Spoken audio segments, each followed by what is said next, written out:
So I've had this 95 Mustang for a while now. I've got an engine I built for it over there, and now it's I need to get started on it, so I brought some parts down here with me. And what I need to do is basically swap out this front subframe to a tubular one, so I can get the drivetrain bolted together, and then get engine mounts built for it. So it was originally a 4.6, just single overhead cam 2-valve engine from the 90s, and it's getting an updated 5.0 engine of like a 11 to 14 Mustang that I built. So yeah, it'll be a much better car than it was. It should make about 250 more horsepower. So, and then I'm gonna end up selling it.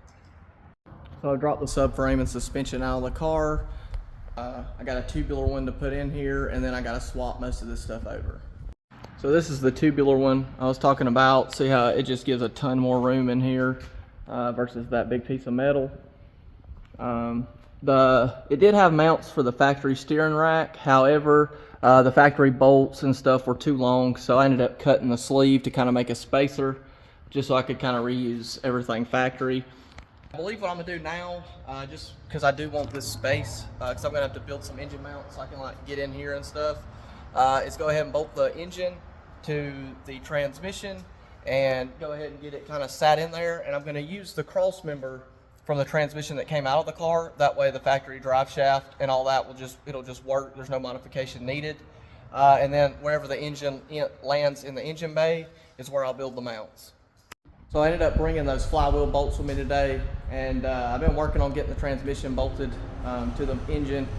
Since I had to use like a Coyote pressure plate and flywheel, and then like the 95 Mustang clutch disc, I didn't have a alignment tool. And instead of like waiting and ordering one, it took me about an extra probably hour to get it on. But at the end of the day, it's on there like it should be. So an hour's quicker than waiting a few days. So here's the engine and transmission. I got it all bolted together, and I'm getting ready to go ahead and start sticking it in the car because like the original engine mounts from like a newer Mustang aren't going to work. So my idea is I'm going to use that rear subframe there, bolted in to get my engine position, and then it just needs to be tilted back about 1.5 degrees, 2 degrees. So I'll kind of get it all sat in here, and then I'll tie the engine up and be able to build mounts to work with this subframe. So this actually went in like, I would say super easy, considering this engine doesn't go in this car. And I was using the original exhaust manifolds. So typically I would have the engine on the subframe and lower the car down, the engine and trans, and that's the best way to do it. However, in this case, I can't do that because if I just made some mounts, I wouldn't know where it was going to sit in the engine bay. So I did have to go in for the top. However, it went in super easy, luckily. And so I kind of got it sitting in here. I've got it tied up just barely off the subframe. So I want it as low as possible without touching there, which I've got that. There's very little room on either side, which is still typical. But typically people buy like custom exhaust headers to go on these for these swaps. And I like to do stuff as cheap as possible, so I just threw on a set of factory manifolds just to kind of see. And so far so good. It clears the steering shaft and everything. So I'll probably just end up connecting it to the original exhaust, just cut some tubing and weld something up. But yeah, today is probably the most strenuous work I've done in a while. So from up underneath the car, like I said, I use the factory subframe, which means the factory drive shaft will connect, no issue.